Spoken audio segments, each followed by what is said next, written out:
It's me, Oscar, and we're doing some more Bent in the Dark Revival. Oh yeah.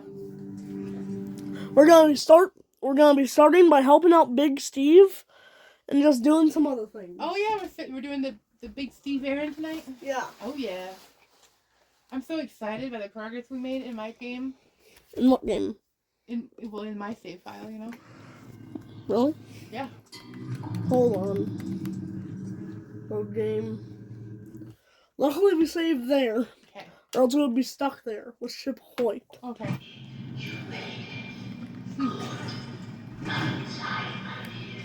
No one cares about you.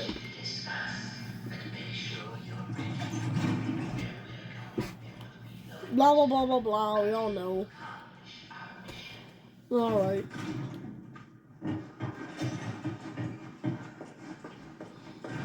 Also, do you think Audrey is kind of short? Yeah. Like, I constantly think that I'm crouching in this game. Really? Yes. You know? Yeah. She's shorter than the last guy we played as. Henry. No, probably not. It's just everything looks big. It does? Okay. I don't disagree, I just... Yeah, so let's get the Big Steve. I'm just gonna play this. I'm not gonna cut it because, well, some people don't know what to do. I'm so impressed you know where to go. Oh, I've backtracked to the entire beginning of the game in my save file. Okay. I've done it multiple times. That's awesome. Not hard. Not hard. I have like zero sense of direction though, in real life and in gaming. Yeah, okay. It's a terrible affliction. Oh, that scared me. What? Us teleporting? Yeah. Why? I just didn't expect it. And then everything zoomed. Hold on, Jess. Before we do all that, while we're still here, you know what I want to do? What? Hold on, where's our room? We got time.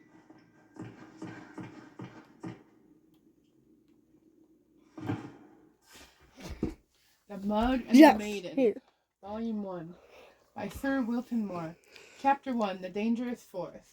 Once upon a time, in a faraway land, I'm gonna get some more. There lived a mug of cheese. But it was not an ordinary mug of cheese as you would find in any home or kitchen of the age. No, this mug of cheese was a distant descendant of one of the 3 grand flagon kings. The same kings who had charged on horseback to defend their capital city during the unforgettable conquests of the previous century. To which of these flagon kings he hailed from, the mug was unsure. But still, there was an honor and courage in his heart. His family line herald of deeds long past that had forever changed the course of stoop history. Did he have a name? Of course, all mugs of cheese have names. This is common knowledge, just as every fruit bat is really named Stanley. The mug of cheese was named Richter the Cracked. What a name, I can hear you say. Cracked indeed. This mug of cheese bears no damage that I can see. Fall silent, you small-minded bass, for therein lies our intriguing story. Let's begin at the beginning. It was a hot winter day in the forest, one of those days where everything is dull brown. The lake was still, the birds had shut up, and the trees were but sticks in the overcast sky, save for a lone pine that skimmed the clouds above like a painter's brush. It was on this day that Mr. Darble Mouse was in a hurry. He had just been named as Vermin of the Year by the society brethren that lived under the old church, and it was customary for the honoree to bring the fine port wine cheese to the ceremony. There were only hours to locate some of the precious cuisine.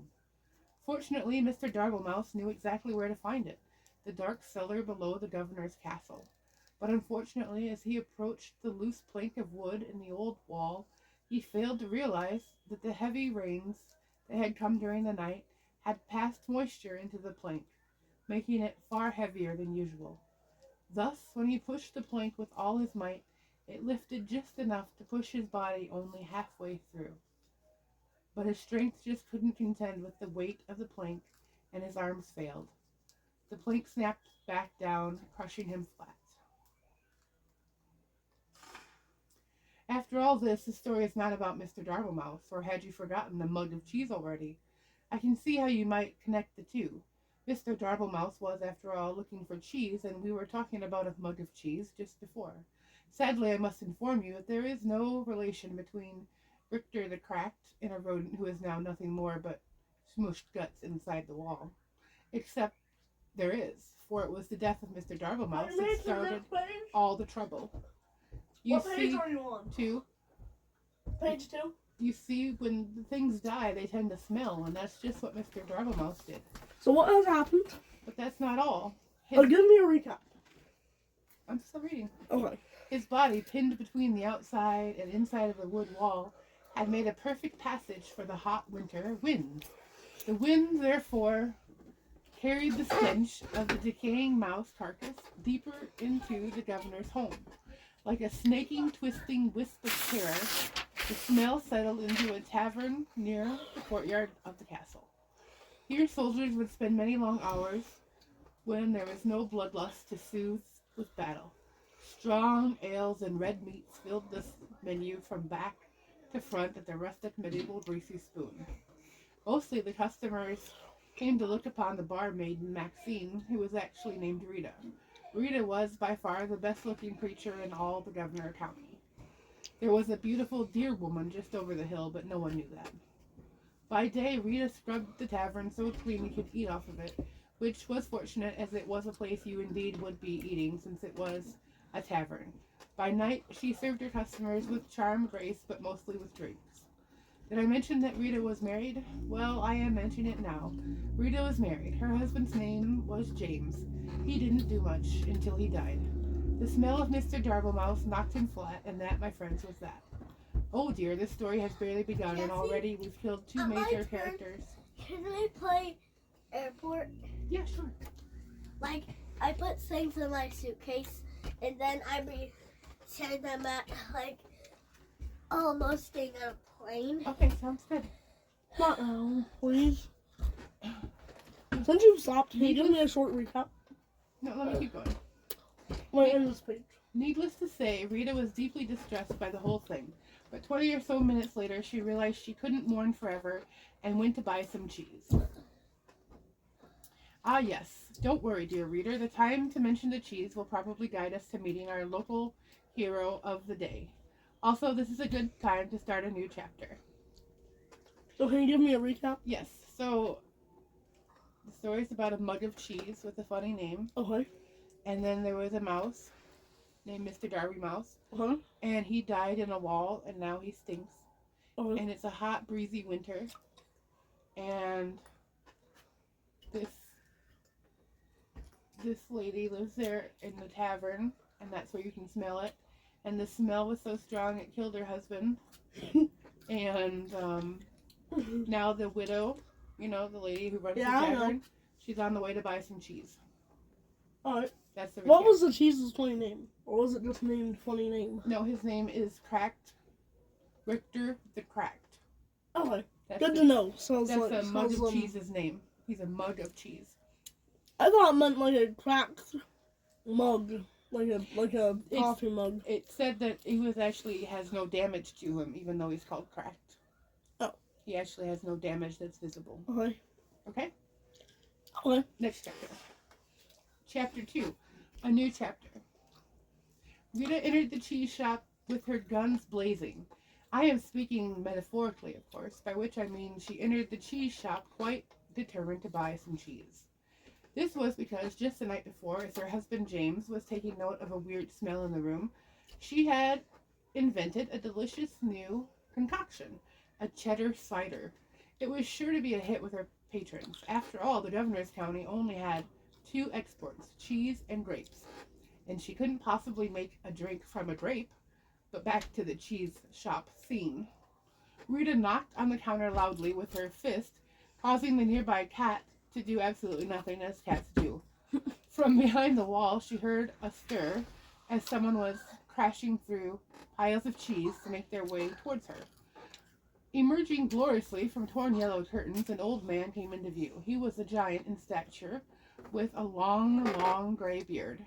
Bobbing along and stuck Within his beard were all manner of cheese crumbs and wedges, wrapped tightly with his hairs. But yet he held even more cheese on ropes pulled across his chest, with loops of provolone linked like sausages over one shoulder. Cheese Man. Yeah. Have you ever read that book? The Stinky Old Cheese Man? No, Oh, it's so good. the word Cheese Man just came to mind. Remember that Stinky Old Cheese Man book? Yes. His eyes were big and his ears were bigger still. A smile of kindness erupted from his face as he locked eyes with Rita. My, the turds are kind to me this hour. Hello and welcome, he bellowed. Rita bowed low and promptly began to cry. The shop owner looked at her, perplexed. What did I say wrong? The barmaiden sniffed and snooted and finally answered. Forgive me, for my husband has just died and I'm out of Swiss. I'm going to pause now in this story and ask myself why Mr. Darble Mouse went to the cellar in the governor's house for cheese if there was a cheese shop nearby. I think it's best that we overlook this glaring problem in the plot, don't you? Now, back to the story at hand. Rita purchased a large amount of cheese from the shop owner. She bought cheese wheels and cheese melts and cheese slices. I've heard of all those, but I've never heard of a mug of cheese. Alright. She bought cheese whistles and cheese bread. She bought cheese paper and cheese sandwiches. She bought so much cheese, in fact, that she had lost track of all she had obtained and just dumped all the fromage into a large burlap sack for the return journey to the tavern. Goodbye, Rita, the shop owner called as he waved farewell. Goodbye, Daniel, she called back. His name was Murray, by the way. Overburdened by her treasures, Rita made her way home, following the main road to the castle. But, as it always happens, the road was now under repair. A man with a skinny mule was plowing up the dirt so that he could put down new cobblestone. 4 of his associates were standing by, watching him. The job would only take a few years to finish. But Rita was in a hurry, so she followed the detour sign that told her to take a different road to her left. Unfortunately, no one could read in the governor's county, so she went right instead. The mishap took her deep into the forest, where obviously nothing of interest happened. Except something of interest did happen. As she trotted on through the forest, her sack of cheese weighing her down, muttering complaints all the way, little did she know that danger lay just ahead. The danger was cunning and dangerous, and had one of those out-of-place eyebrow hairs that drives you nuts when you're talking to someone who has one. This danger we call Bernard, the big ugly lizard man who wears a blue cloak. Bernard did not often have visitors in his house. This was because he lived outside. Also, he was rather fond of human flesh, which made him very unpopular. So obviously you can see the drama unfolding here. This beautiful but tired Rita huffing and puffing up the winding path as she approaches a certain doom. Bernard watching from behind a nearby tree, licking his lips. Ooh, the tension is tense, is it not? At this point in time, we must pause again to ponder all the possibilities that can happen now in our story. 2 characters have died already. Surely a third wouldn't hurt anything. Are you perhaps just reading the story because you want to see who will get the axe next? You are a little warped, do you know that? Well then, let's see what happens next. Bernard stepped from behind his hiding place, his eyebrow hair gleaming in the fading sun. Dear madam, why must you pass through so fast? He called with his eyes glimmering. I must get home, Bernard, because for one, it's getting late and I have customers to serve, and second, because you eat people, Rita replied. Poppycat, balderdash, codswallop. I won't hear these lies against my character, he detested, for I, Bernard, the big ugly lizard man who wears a blue cloak, have completely reformed myself. Rita squinted suspiciously at him. You have?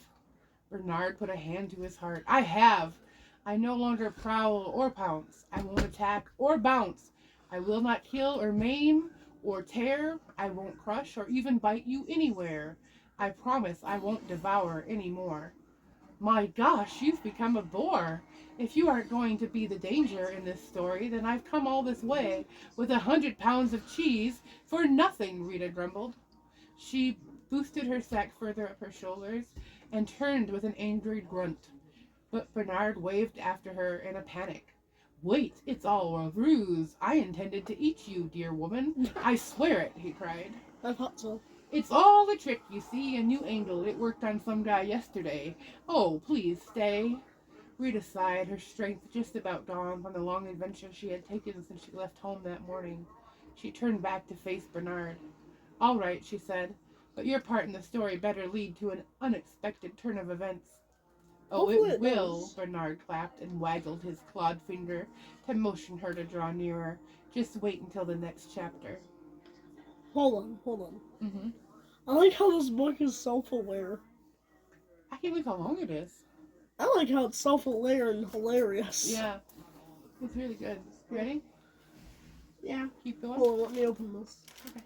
The camera picks up some loud noises that and makes it louder, so yeah. Okay. That's why I wanted you to talk louder. Okay. Sorry, guys. I just wanted to get that out of the way. Yeah. I'm sorry if you could hear me eating. Hopefully you could hear. Inside now.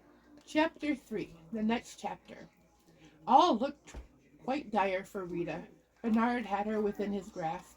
Surely it would just be mere moments before his jaws collapsed upon her head. Oh, what a horrible end for Rita. Needless to say, I am worried for her. But, as luck would have it, miles and miles away, 20 years earlier... Jess, I just want to tell you, you've been reading for like 12 minutes. Oh, do you want to take a turn? No, I'm just telling you. Oh, okay. It's just a long book. Okay. But as luck would have it, miles and miles away, 20 years earlier, something amazing happened. 2 mugs of cheese, a Gouda and a mozzarella, welcomed their first son into the world. I don't think I need to tell you his name. It was Dave. No one liked Dave. After that, their second son came forth, Richter the Cracked. Yes. Just called Richter at that time. Richter spent his early life stealing cowbells and putting them on skunks. This way, people always knew when danger was nearby. Needless to say, Richter was one smart mug of cheese. But all could not remain perfect forever, and suddenly the great skunk famine began. Richter found his world in array, and he sought a new purpose. But fortunately, there was an opening in the governor's county for an adventurer at the time. And since he was a descendant of the 3 Grand Flagon Kings, he was boosted to the head of the line. Because we are all quite aware, even in the olden times, it's not what you know, it's who you know. Thus, the adventures of Richter began.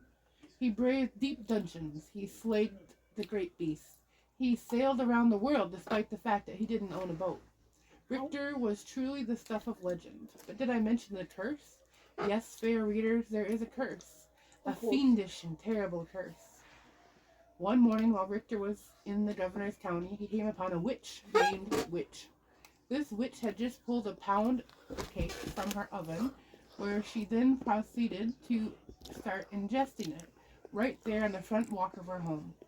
At once Richter knew this creature was pure evil. Eating cake this early in the morning, and without ice cream, this was truly a fiend that needed to be vanquished. Alright, I thought I was going to say, like, eating cake in the morning is bad, but that one without ice cream. Richter jumped her fence and pulled out his sword. Would you like some pound cake? The witch offered. It looked quite delicious. Richter would not let himself be seduced into early morning cake, so he approached closer with his weapon at her throat. The witch began to sweat with a mouth full of crumbs. I also make a mean scone if you'd like to wait. Now, no gentleman or gentle mug could refuse a good scone, so Richter withdrew his sword and patiently waited for the witch to create these new buttery pastries. Whatever a scone is. It's like a sweet biscuit. I want to try it. Pretty good. I also want to try the thing I mentioned like 2 days ago.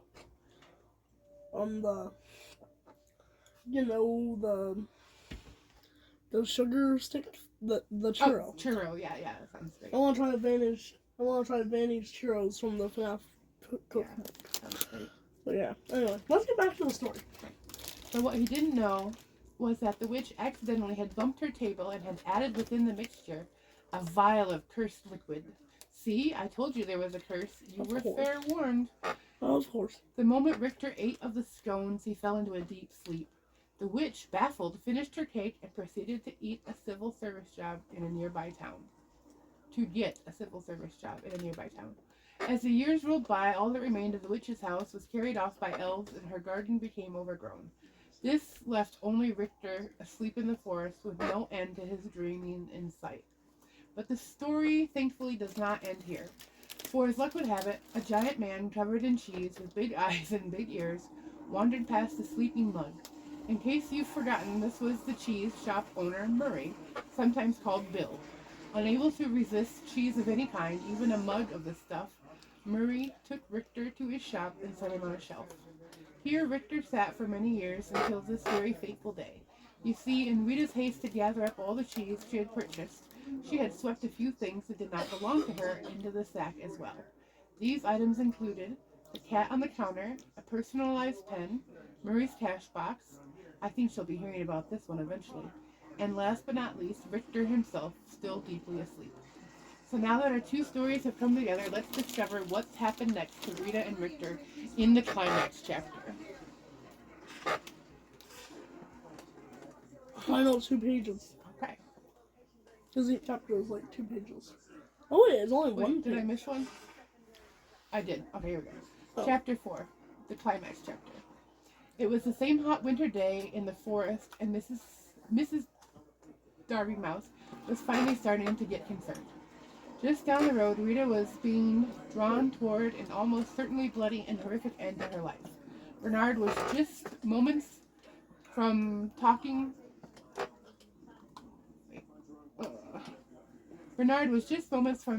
her within his lizard lair. His lizard jaws. A mere hours from trimming his eyebrows. Rita stood her ground. She was no damsel in distress, but simply a person who was pretty darn tired by this point. She pulled the burlap sack of cheese from her body and swung it hard with every last bit of strength she had left in her. An ear-shattering crack broke through the silent trees as the bag made contact with Bernard's shocked face. His teeth flew in all directions, falling like pebbles to the ground. His eyeballs dislodged and rolled into a nearby stream. His jawbone turned completely around and planted itself on the back of his head. Bernard ran screaming into the woods, never to be seen again this week. His cries faded and the forest once again fell soft and quiet. A cow walked by. Rita was still standing with her sack outstretched in her arms, stood wide-eyed, and what had just happened. Surely no cheese in her bag was hard enough for that kind of impact. Sorry, guys. Okay. As she placed her burlap sack upon the dirt and peeled it open, she was amazed to find Richter, the mug of cheese, inside and looking quite dazed as he had awakened and the curse was finally lifted. Don't worry. Somewhere behind a desk, the witch looked up and nodded with a smile. But, oh dear reader, look what was now upon his mug body. A giant and elegant crack. The very mark of a warrior. His hero's journey was finally complete. Richter the Cracked had emerged. Yes, it is true that Richter really didn't do anything important in the attack on Bernard. Just by Richter being where he was at the perfect time, he had saved Rita. The fates were with them. Richter and Rita talked and laughed and ate cheese until the sun went down. Finally, they packed up their picnic and headed back to the tavern where they were met with cheers of excitement.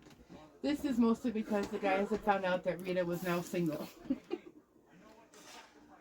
As the night wore on into the early morning of the hours, the tavern... Hold on. I have a theory. What if Rita marries Richter? That's what I'm wondering, too. I know, it wouldn't make sense, because, like, now I'm questioning how tiny the witch is. I know. This whole story is kind of crazy, but... Okay. Yeah. I don't know. Let's get back to the story. As the night wore on into the early morning of the hours, the tavern remained alive in the castle courtyard with singing and dancing and cheddar cider. Oh, what a celebration. But like all parties of such proportion, eventually everyone sobers up and you have to go home. Before long, it was dawn. This sun began to rise steadily in the west, marking a fresh adventure on the horizon. A wind of a new direction began to blow with a more steady pace. It skidded across the ground and found its way between the floorboards of the governor's castle. My turn yet? Almost, babe.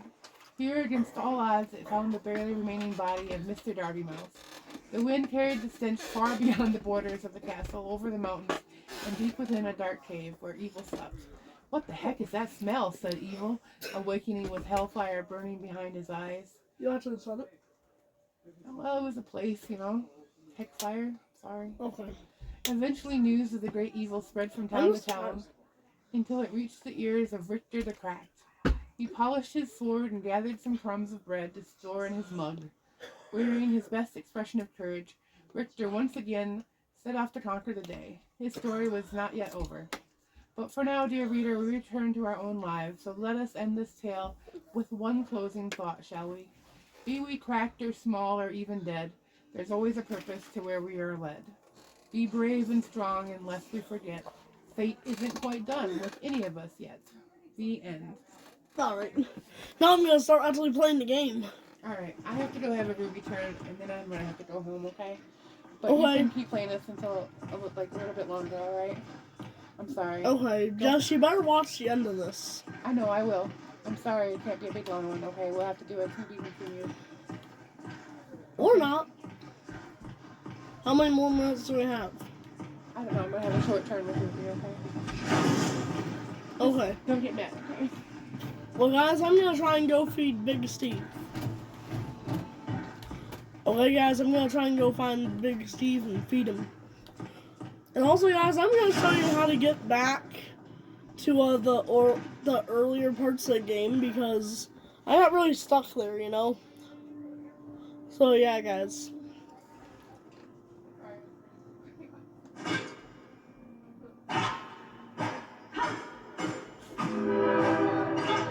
Ah, the train's coming.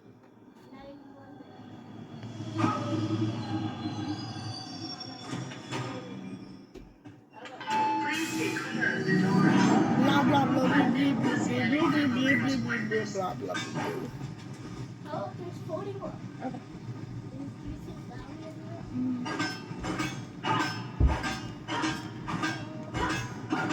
Alright. Sorry for the long book, everyone. I just wanted to read that and get it out of the way. But yeah. Alright, now let me get the Big Steve. I know where he is. Alright, now first we need to fast travel. Okay? We need to fast travel here. Alright, alright, alright, alright. Hold on. Alright. Remember those dummies? The keepers? Yeah, we're here. Alright. Unsafe area. See, we already met up with this guy. Now, if we punch him, we'll get like a consumed death thing. Like, you know, the ink team, you'll have to save from your last save. We're not gonna do that, obviously. But what we are gonna... Oh, we've already taken that. But yeah, basically we need to get a Thumping Heart. Or a Thumping Delicacy. And yeah, it's a long trip. So yeah, it's a long trip. Alright.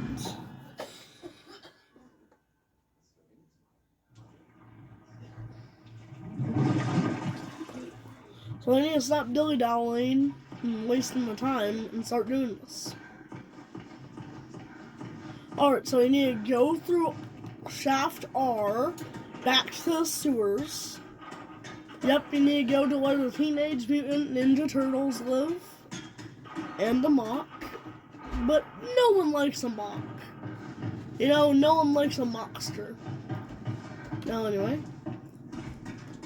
I think this is the wrong side. It is. Alright, we need to fast travel through here. Or walk, I don't care what you do. But yeah, you need to go through there. Alright, alright, alright. Then you need to climb this ladder.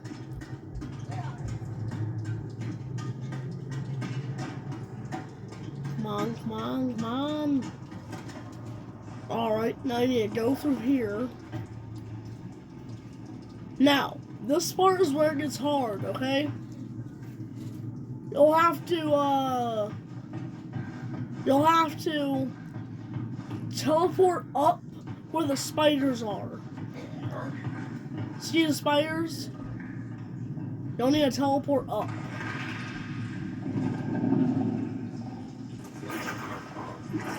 See? Right there. Oh, you need to teleport up here. Then you need to teleport up there. Hold on, I'm waiting for my power to charge. Now you need to teleport up to there. I suggest you have your cursor high up. Then you need to teleport up to there. Waiting. No one likes to wait. Alright, I need to come through here.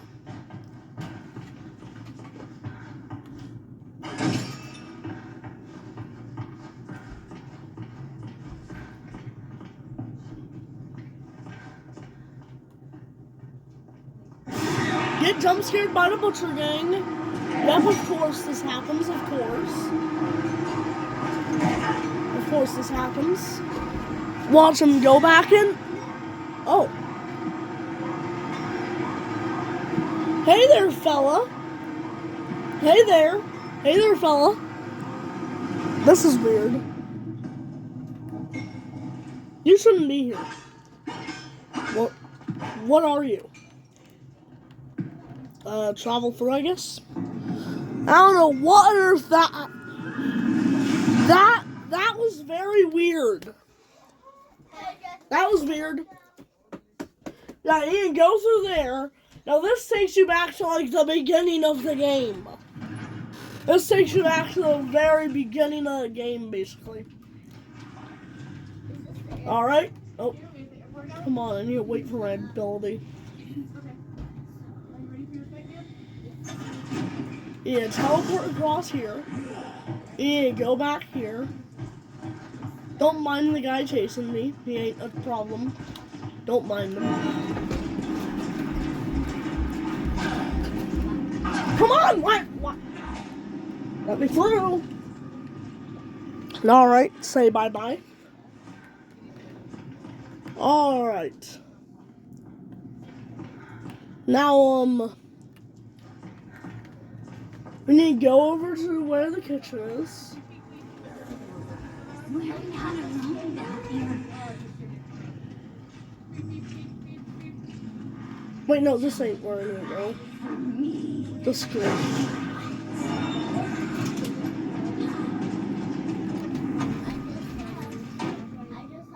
No one cares about you two dummies.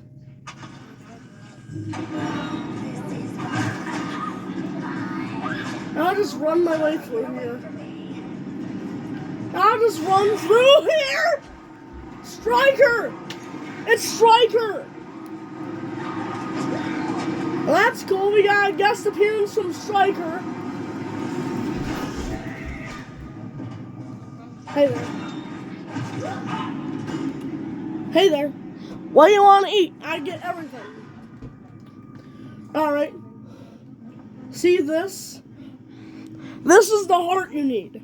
This is the heart you need. Alright. Now, there is a paper that you can get. But,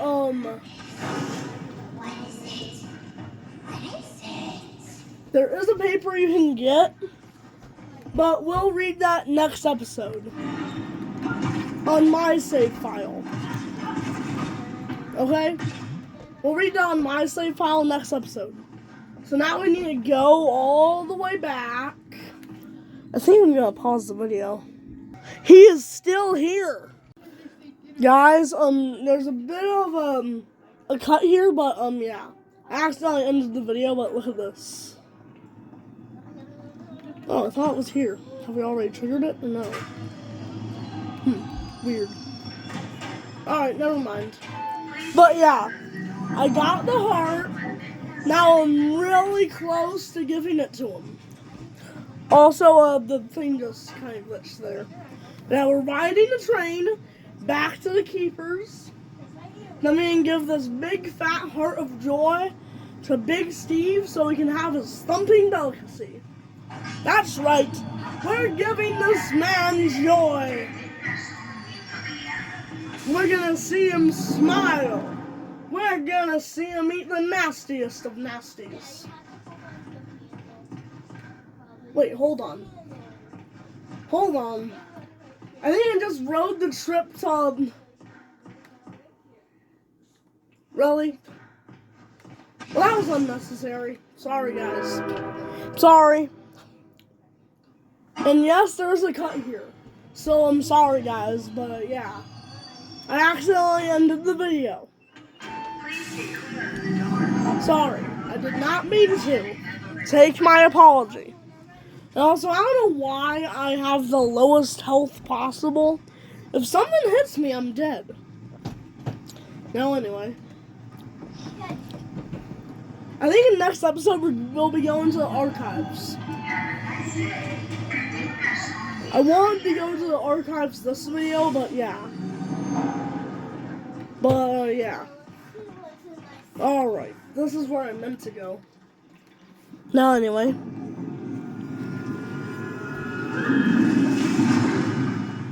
Let's go through here.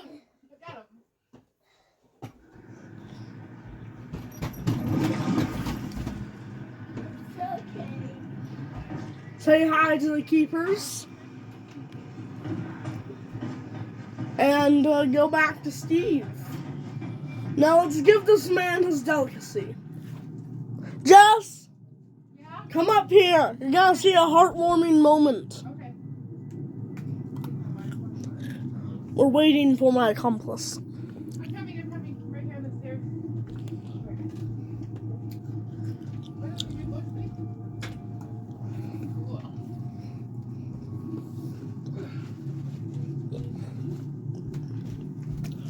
Look. Okay. He's creepy. Look. We got the heart. Still beating. Does it sound like it's still beating? Look. He's satisfied in life. He could die right here and he would be happy. Good job. Alright. There's a schematic. See the schematic? That's the final schematic upgrade for the pipe. So yeah. Once we upgrade our pipe, yeah, we'll have that. And also I'm gonna save it here. Over that. Now what happens if I punch you? Can I teleport inside you? No.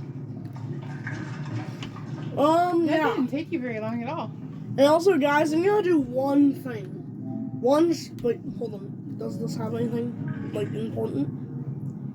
Did it What? have any information or something? What? The thing I just brought up? Like, any... If it does, edit it out. Because you will be going to InShot because I accidentally ended the video. Oh, okay. So, yeah. I don't know. Switch users. I'm sorry, I didn't know what you were talking about. Just, this won't take long. Okay. I'm just listening to some stuff.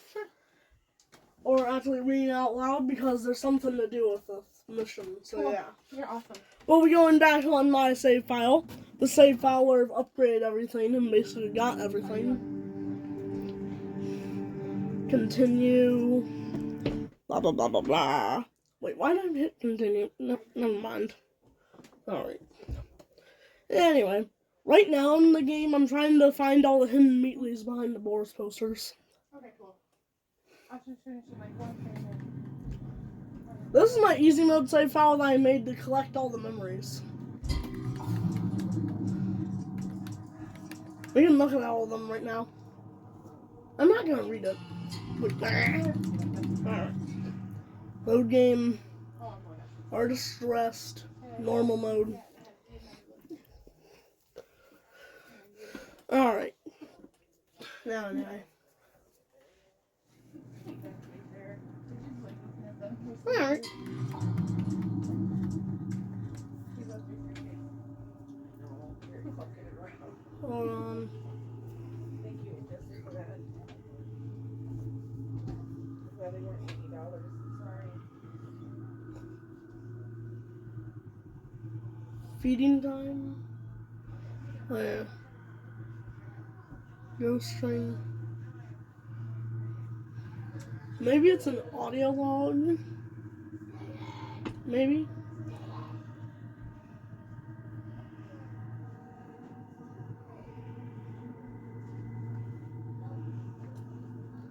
No? Maybe I don't have it. Well, that would be just great. Now I need to go back there for another time. Again. This time my pipe is charged. So I can open that door. Now anyway. Will we be going back here for like the second time in this video? Maybe we'll see Striker again, maybe. I doubt we'll see Striker again, but maybe we will. I don't know. Do you bet we'll see Striker again, guys? Because I kind of bet we do. Alright, now anyway. Where's the food place? I'm looking for the food. So where's the food?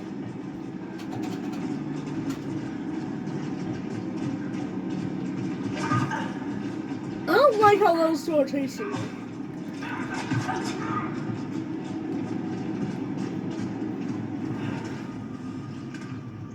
No way, I have the thing in here. Well, this is weird. Maybe it's something else, maybe? Oh, it's this one. Weird, alright. Fate is a strange thing. Just when you think you've run out of options, it puts a solution in your lap. Andrew stopped by my office to say goodbye on his way out the door. As far as everyone else knows, he's gone home to Rio. But he never made it. Never even made it out the kitchen. Little Andrew slumped over dead right in front of me. Barely even made a sound. And here I was worried about running out of meat for today's special. Fate is a strange thing. Just when you think you've run out of options, it puts a solution in your lap. Chef Buck. So, yeah. He made everyone cannibals. He cannibalized that man for a special. And that's why there's a still beating heart. So, yeah. Solution always puts a thing in your lap. Bye, guys, I guess. Bye. Not anticlimactic ends, but I don't know. Bye. Have a great day, folks. Please subscribe.